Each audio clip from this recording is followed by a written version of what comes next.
Hi dears, ఈరోజు ఎంతో రుచికరమైన పొట్టగొడుగుల కూర చేద్దాం అనుకుంటున్నానండి. ఈ కూర ఎంతో ఆరోగ్యానికి మంచిది. ఇందులో విటమిన్ డి ఎక్కువగా ఉంటుంది. ఈ కూర రోటీలోకి, రైస్లోకి చాలా చాలా బాగుంటుందండి. ఈ కూర అందరూ ఇష్టంగా తింటారు. ఈ కూరని ఎలా చేయాలో చూపిస్తాను, పదండి చూద్దాం. మష్రూమ్ కర్రీలోకి తాజాగా ఉన్న 2 ప్యాకెట్ల పొట్టగొడుగులు తీసుకున్నాను. వీటిని శుభ్రంగా కడిగి పైన ఒక పొర ఉంటుంది, ఆ పొరను తీసేస్తున్నాను. కొంతమంది పొర తీయకుండానే అలా వేసేస్తారు. కొన్ని పుట్టగొడుగులు బాగా తెల్లనివి కూడా దొరుకుతాయి. అవైతే డైరెక్ట్గా కడుక్కొని కట్ చేసి పెట్టుకోవచ్చు. ఈ పొర తీసిన తర్వాత నేను వీటన్నిటిని ముక్కల కింద కోసి పెట్టుకుంటున్నాను. ఇప్పుడు ఈ కూరలోకి ఏమేమి కావాలో చెప్తాను.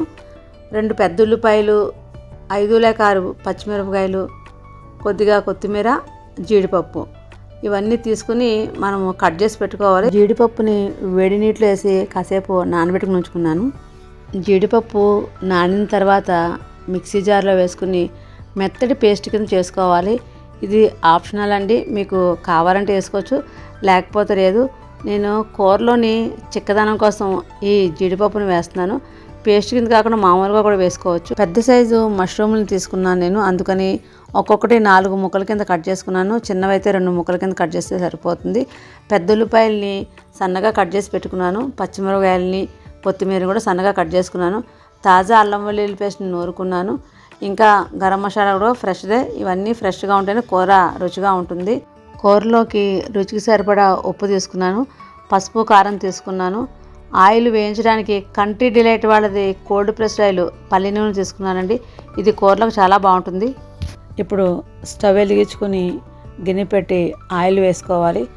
ఆయిల్ వేడెక్కిన తర్వాత అందులో సన్నగా తరిగిన ఉల్లిపాయ ముక్కలను వేసి వేయించుకోవాలండి.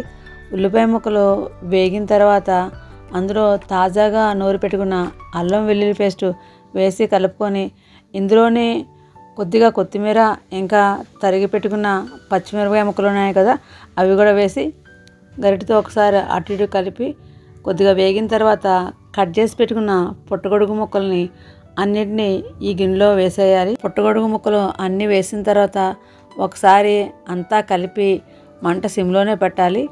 ఈ పుట్టగొడుగుల్లోని నీటి శాతం ఎక్కువగా ఉంటుంది. మంట సిమ్లో పెట్టి మూత పెట్టి ఒక 2 నిమిషాలు వదిలేయాలి. 2 నిమిషాలు అయిపోయిందండి. ఇప్పుడు మూత తీసి చూస్తే గిన్నె నిండా ఉన్న ఈ పుట్టగొడుగుల ముక్కలు సకానికి అయిపోయి ఇందులోనే రుచికి సరిపడా ఉప్పు, కారం, పసుపు, గరం మసాలా వేసుకుని ఈ ముక్కలన్నిటిని ఒకసారి బాగా కలుపుకోవాలి. వీటినన్నిటిని బాగా కలిపిన తర్వాత ఈ ముక్కలకు సరిపడా నీళ్లు పోసుకోవాలి. నీళ్లు పోసిన తర్వాత ఒకసారి కలిపేసి మూత పెట్టి మంటని హై ఫ్లేమ్లో పెట్టాలండి. 1 నిమిషం తర్వాత ఇది బాగా ఉడుకుతూ ఉంటుంది. ఇలా ఉడుకుతున్నప్పుడు బాగా మెత్తగా నూరుకున్న జీడిపప్పు పేస్ట్ని ఈ ఉడుకుతున్న కూరలో వేసేయాలి. ఈ జీడిపప్పు పేస్టు కావాలంటేనే వేసుకోండి, వేసుకోకపోయినా పర్వాలేదు. ఈ కూర చక్కగా అవుతుంది, గ్రేవీ బాగుంటుంది. కమ్మదనం కోసం కూడా వేస్తున్నాను. వేసుకోకపోయినా కూర చాలా బాగుంటుందండి. ఇప్పుడు మంటని సిమ్లో పెట్టేసి గిన్నెపైన మూత పెట్టి 3 నిమిషాలు అలా వదిలేయాలండి. కూర తొందరగా ఉడికిపోతుంది. ఇప్పుడు కూర ఉడికిపోయింది. దీని మీద కట్ చేసి పెట్టుకున్న కొత్తిమీరని జల్లుకొని మళ్ళీ 1 నిమిషం పాటు మూత పెట్టి తీసేయాలండి. అంతే అండి, ఎంతో రుచికరమైన పొట్టగొడుగుల కూర రెడీ అయిపోయిందండి. చాలా టేస్టీగా ఉంటుంది, హెల్త్ కూడా చాలా మంచిదండి. ఇందులో అధిక మొత్తంలో విటమిన్ డి కూడా ఉంది. ఇప్పుడు ఈ పొట్టగొడుగుల కూరని టేస్ట్ చేసి చెప్తాను. ఈ కూరని నేను మా అమ్మగారి దగ్గర నేర్చుకున్నానండి. ఈ కూర నాన్ వెజ్ ప్రియులకి, వెజ్ ప్రియులకి చాలా చాలా బాగా నచ్చుతుందండి.